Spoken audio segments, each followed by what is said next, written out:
मेरा नाम विशाल है और मेरी पत्नी का नाम माही है। मेरी पत्नी का संबंध उस जगह से है जहाँ अक्सर शरीफ लोग जाना पसंद नहीं करते, लेकिन इसका यह मतलब नहीं कि मैं एक शरीफ आदमी नहीं हूँ। बस मैं अपने दिल के हाथों मजबूर था। किसी को पाप की जिंदगी से निकाल कर इज्जत देना कौन सा पाप है। हुआ कुछ यूं था कि एक बार मेरे कुछ दोस्त मेरे जिद करके मुंबई की उन गलियों में ले गए जहाँ हुस्न ही हुस्न है। हर चौबारे से कोई न कोई हसीन बड़ी झांक कर अपने आप को देख रही थी। मुझे पैसे की कोई कमी नहीं थी। मैं हर रात माही पर नोटों की बारिश कर देता था। उस कोठे की मालकिन नीता नाम की एक औरत थी जो मुझसे बहुत प्रभावित हो चुकी थी। एक दिन मैं दोपहर के 2 बजे कोठे पर चला गया और नीता से रिक्वेस्ट की कि मुझे माही से मिलवा दे। मैंने नीता के सामने नोटों की गड्डी रखी तो मुस्कुरा पड़ी। उसने कहा, मैं अभी आपकी मुलाकात माही से करवा देती हूँ। थोड़ी देर बाद माही वहाँ पर आ गई। वो सजी सवरी सीधी सी मेरे दिल में उतर रही थी। मैं बड़ी देर से वहाँ पर बैठा रहा और माही के साथ इधर उधर की बातें करता रहा। माही एक बुद्धिमान और समझदार लड़की थी। उसकी बातें बहुत गहरी महसूस होती थी। उसकी कंपनी में कोई भी बोर नहीं होता था। अब मैं अपना रूल बना लिया था कि हर रोज दोपहर 2 बजे माही से मिलने जाता था। मेरी और माही की बहुत अच्छी दोस्ती हो गई थी, लेकिन मेरा दिल गवाही दे रहा था कि दोस्ती से बढ़कर भी मेरे दिल में इसके लिए कुछ है। फिर एक दिन मैंने माही से अपने प्यार का इजहार कर ही दिया, तो उसने मुझे सकारात्मक जवाब दिया। मैंने माही को कहा कि यह डांस करना छोड़ दो।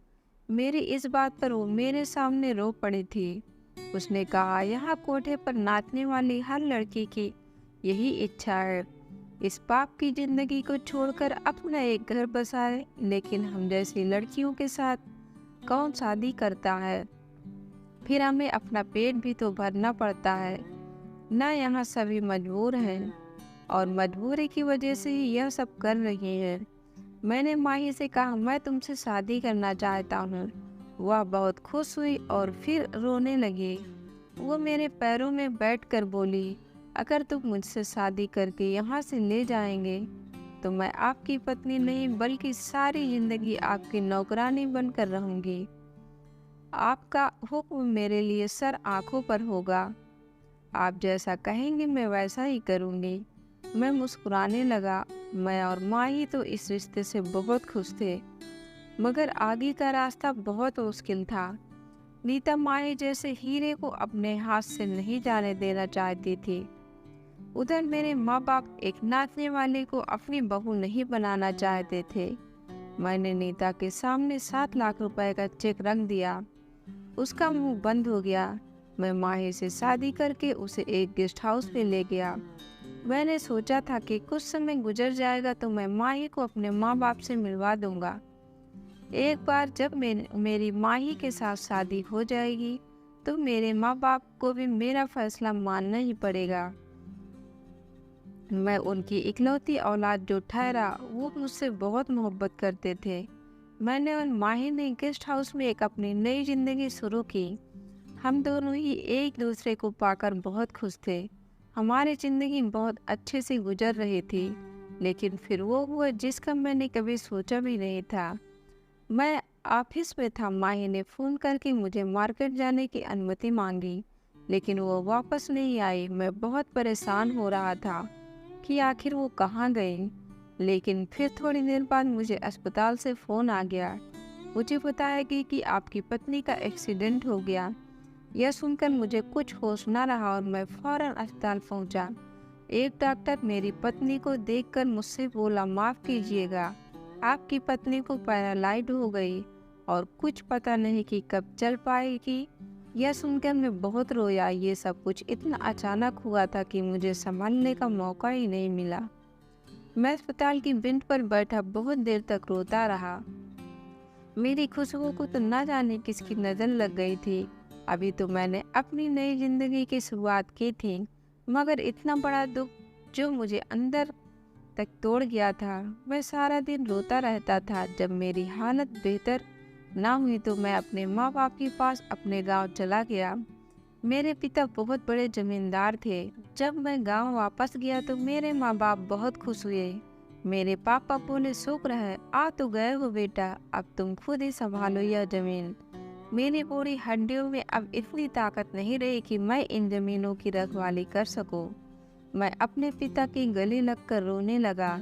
मैंने अपने पापा को बताया कि मैंने माही के साथ छुपकर शादी कर ली थी।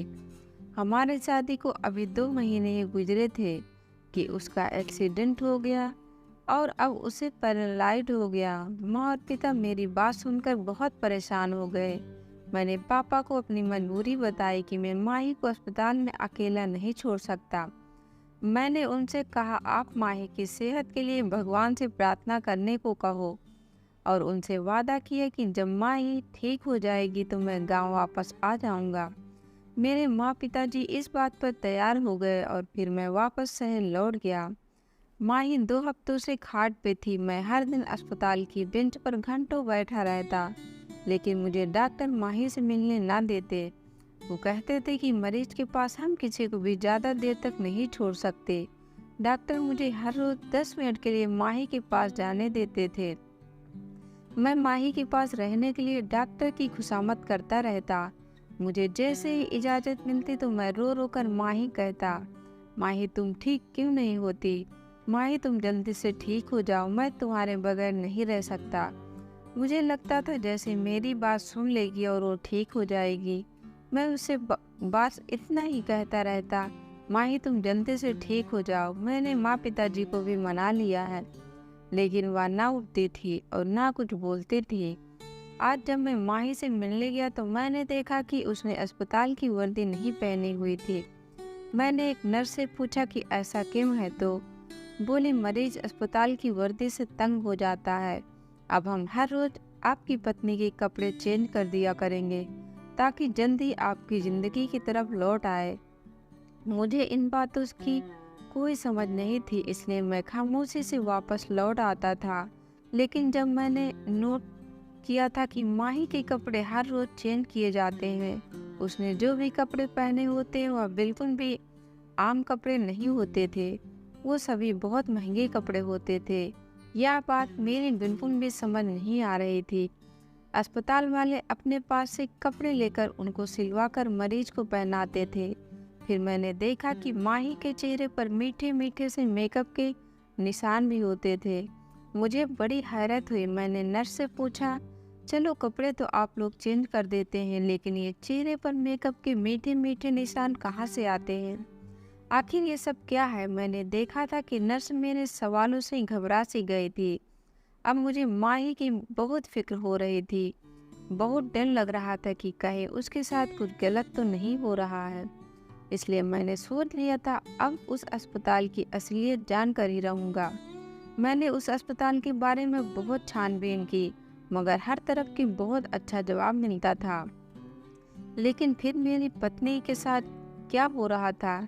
मैं शाम को जब माही से मिलकर आता तो वह आराम कर रही होती थी और उसके चेहरे पर किसी तरह का मेकअप नहीं होता था। लेकिन जब सुबह ऑफिस जाने से पहले मैं माही को देखने आता तो उसके कपड़े भी चेंज होते और उसके चेहरे पर मेकअप के निशान भी होते। अब मैंने इरादा कर लिया था कि रात को घर नहीं जाऊंगा और खुद ही देखूंगा कि आखिर ये सब क्या हो रहा है। मैं सारी रात बाहर कुर्सी पर बैठा रहा, क्योंकि मुझे डॉक्टर ने माही के पास जाने का इजाज़त नहीं थी। मैंने सारी रात जासूसी करते हुए गुजार दी थी, मगर कुछ भी ऐसा नहीं हुआ जिस पर शक किया जा सके। एक नर्स रात में 3-4 बार सारे मरीजों को चेक करके जाती थी। वही माही के कमरे को भी चेक करके जाती थी। मुझे सुकून मिल जाता था। अब जब मैं सुबह कमरे में गया तो माही के कपड़े फिर से बदले हुए थे। उसके चेहरे पर मेकअप के निशान भी मौजूद थे। अब मुझे बहुत हैरानी होने लगी, इसलिए मैंने कुछ और करने का सोचा।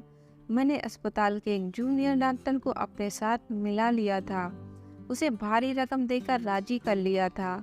अब मुझे रात का बेसब्री से इंतजार रहता। जैसे ही रात हुई मैंने उसे जूनियर डॉक्टर की ड्रेस पहन ली। मुझे माही के कमरे में जाने से कोई भी नहीं रोक रहा था। पहले तो मैंने जैसे ही माही की कमरे की तरफ कदम बढ़ाया, एक नर्स भागकर मेरे पास आई और मुझे अंदर जाने से रोकने लगी।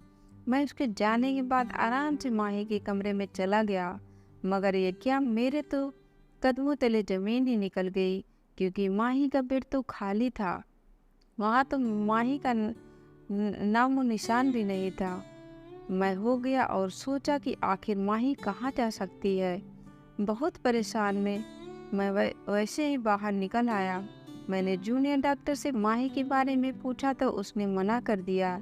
मैं अपने चेहरे पर मास्क लगाकर उन नर्स के पास गया जो माही के कमरे के बाहर चक्कर लगाती थी। मैंने उससे पूछा कि इस कमरे का मरीज कहाँ है, तो बोली जहाँ रोज जाती है, आज भी वहीं गई है। मुझे लगा कि मैं ज़्यादा कुछ भी नहीं सुन पाऊंगा। मैंने धड़कते दिल के साथ उससे पूछा आखिर वो कहाँ जाती है, तो वो मुस्कुराकर बोली, ज़्यादा होशियार मत बनो, आप भी तो सब कुछ जानते हैं, मुझे क्यों फंसा रहे हैं, अपना हिस्सा आप भी तो ले रहे हैं ना। ये सब मेरे लिए बर्दाश्त से बाहर होता जा रहा था। मैंने जूनियर डॉक्टर की वर्दी उसे वापस कर दी और खुद अपने कपड़े पहनकर वापस अस्पताल की बेंच पर जा बैठा। मेरी पलक तक नहीं झपकी। मैं देखना चाहता था कि आखिर माही कहाँ से वापस आएगी, लेकिन सुबह के 9 बज गए, माही अस्पताल नहीं आए। एक नर्स मेरे पास से गुजरी तो मैंने उससे कहा, मैं अपनी पत्नी से मिलकर ऑफिस जाना चाहता हूँ। तो बोली, जी आप जाकर मिलें, आपके पास 10 मिनट है। मैं इजाज़त मिल गई। बड़ी तेजी से माही के कमरे में दाखिल हुआ। माही अपने बेड पर मौजूद थी। उसने आज फिर से कपड़े चेंज किए हुए थे और हर रोज की तरह उसके चेहरे पर मेकअप के निशान थे। अब मेरे समझ में सारा मामला आ चुका था। मुझे मालूम हो चुका था कि जो कोई भी माही को रात में बिस्तर से अगवा करता है, वह उसको अस्पताल के पीछे दरवाजे से लेकर जाता है। इसलिए मैंने यही फैसला कर लिया था कि मैं अब अस्पताल के पिछले दरवाजे की निगरानी करूंगा। मैंने अस्पताल वालों के साथ एक चाल चलने की कोशिश की। मैं माही के कमरे में गया। वहाँ मैं 10 मिनट से ज़्यादा रुका था। मुझे पता था कि अब मुझे कोई डॉक्टर यहाँ से निकालने के लिए ज़रूर आएगा, और मेरी सोच के मुताबिक 12 मिनट बाद एक डॉक्टर उस कमरे में आया और बोला, सर आपको जाना होगा, मरीज के पास ज़्यादा देर रुकना ठीक नहीं है। मैंने इस बात पर सर हिला दिया, डॉक्टर साहब मैं 2-3 दिन के लिए अपने गांव जा रहा हूँ, इसलिए मैं अस्पताल के चक्कर नहीं लगा पाऊंगा। आपसे गुजारिश है कि आप मेरी पत्नी का ख्याल रखिएगा। किसी भी तरह की इमरजेंसी में मुझे कॉल करके बुला लीजिएगा। डॉक्टर माही का ख्याल रखने के लिए मुझे यकीन दिलाया तो मैंने उनसे मिलकर अस्पताल से बाहर निकल चला गया और शाम को जब ऑफिस से लौटा तो अपना बेस बदलकर चेहरे पर मास्क लगाकर अस्पताल की गाड़ी का पीछा करने लगा। आज शायद मेरी जिंदगी का सबसे बुरा दिन था, जो मुझे सदमे पर सदमा मिल रहा था। माही की गाड़ी का पीछा करते करते मैं वहां पहुंचा जहां से उसको निकालकर अपनी जिंदगी में लेकर आया था। मैंने उसको इज्जत दी थी, अपने घर की सुरक्षित 4 दीवारी दी थी, मगर उसने क्या किया, वो तो जिस गंदगी से निकली थी फिर उसी गंदगी में वापस लौट गई। जब वो कोठे में दाखिल हो गई तो उसके 10-15 मिनट बाद मैं कोठे में दाखिल हो गया। मैंने अपना भेष इस कदर बदल रखा था कि मुझे कोई भी आसानी से पहचान नहीं सकता था। अब हुआ यूं कि जब मैं कोठे में दाखिल हुआ तो माही नाच रही थी। मेरा दिल चाह रहा था कि मैं अभी उठकर माही को एक जोरदार थप्पड़ मार दूं, लेकिन मैंने सब्र किया। मैं जानना चाहता था कि आखिर माही ये सब क्यों कर रही है, उसने मुझे धोखा क्यों दिया। अगर उसे नाचने का इतना ही शौक था तो उसने मेरे सामने अच्छाई का ड्रामा क्यों किया था। डांस देर रात तक चलता रहा। सुबह 4 बजे करीब सभी अपने अपने घरों को वापस जाने लगे, लेकिन मैं वहां से उठा जब हॉल खाली हो गया तो मैं उठकर माही के सामने खड़ा हो गया। मैंने अपने चेहरे से मास्क हटाया तो मुझे देखकर हैरान हो गई। उसका चेहरा डर के मारे लाल हो चुका था। मेरी आंखों में आंसू आ गए थे। मैंने रोते हुए कहा कि माही, अगर तुम ये सब छोड़ नहीं सकती थी तो तुमने क्यों मुझसे कहा मैं तुमसे शादी करूं। मैंने अपने माँ बाप का दिल दुखाया, लेकिन फिर भी तुम मेरी नहीं बनी। माही भी रोने लगी थी। रोते हुए बोली, कुछ लोग हम जैसे होते हैं, जिनकी किस्मत में इज्जत होती ही नहीं। मैं तुमसे शादी करके बहुत खुश थी कि अब मुझे किसी के सामने नाचना नहीं पड़ेगा, इज्जत की ज़िंदगी गुजारूंगी। लेकिन फिर कुछ ऐसा हुआ कि मजबूर होकर मैं फिर से कोठे पर आ गई। मैंने चिल्लाकर पूछा, मुझे भी तो बताओ, तुम्हें ऐसी कौन सी मजबूरी आ गई थी कि तुमने ये सब किया। उसने बताना शुरू किया कि तुमसे पहले एक सेठ मेरी ज़िंदगी में था, वो भी मेरे डांस का बहुत शौकीन था। उसने मुझ पर पैसा पानी की तरह बहाया था। नीता उसे जवाब दे बैठी थी कि मैं उसके सिवा किसी और के सामने नहीं नाचूंगी। मगर फिर अचानक से वो सेठ गायब हो गया। उसने मेरे लिए पैसे भेजने छोड़ दिए थे। नीता ने 2 महीने इंतजार किया, लेकिन जब उसकी तरफ से कोई जवाब नहीं आया तो उन्होंने मुझसे एक बार फिर भरी महफिल में डांस करवाना शुरू कर दिया था। उन्हीं दिनों मेरी नज़र तुम पर पड़ी थी।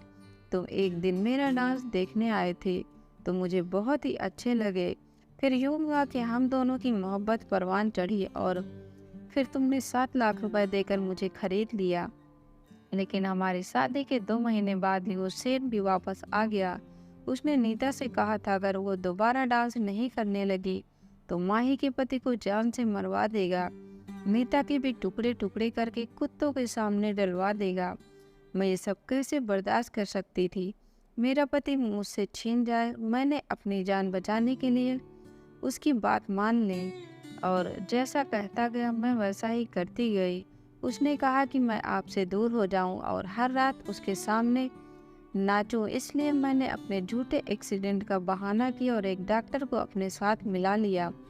फिर मैंने अस्पताल की नर्सों को भी अपने साथ मिला लिया था। सेठ के कहने पर मैंने फिर से कोठे पर नाचना शुरू कर दिया था ताकि उसका ध्यान तुम्हारी तरफ से हट जाए। मेरे लिए यही काफ़ी था। तुम हर रोज़ 10 मिनट के लिए मेरे पास आ जाते थे। मैं तुम्हारा चेहरा देख लेती थी, तुम्हारी खबर मुझ तक पहुँच जाती थी। मैंने माही से पूछा, तुम बताओ, क्या तुम अपनी ज़िंदगी में खुश हो?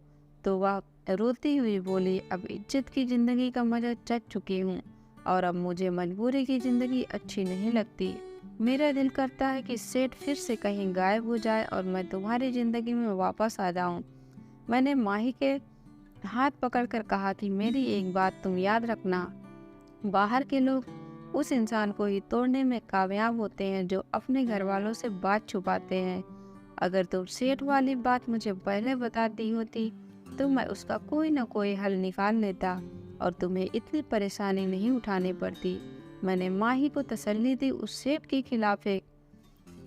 खिलाफ FIR दर्ज करवाई और फिर उसे पुलिस उठाकर ले गए। अब मैं अपने वादे के मुताबिक गांव वापस आ गया था। मेरे माँ बाप ने भी खुले दिल से माही को बहू के रूप में स्वीकार कर लिया था और माही ने भी मेरे माँ बाप को स्वीकार कर लिया था और माही ने गांव के माहौल को भी अपना लिया था। इस तरह माही और मेरी ज़िंदगी एक बार फिर से सही रास्ते पर आ गई थी। दोस्तों, आपको कहानी कैसी लगी कमेंट बॉक्स में ज़रूर बताएं और वीडियो को लाइक शेयर और चैनल को सब्सक्राइब करें। धन्यवाद दोस्तों।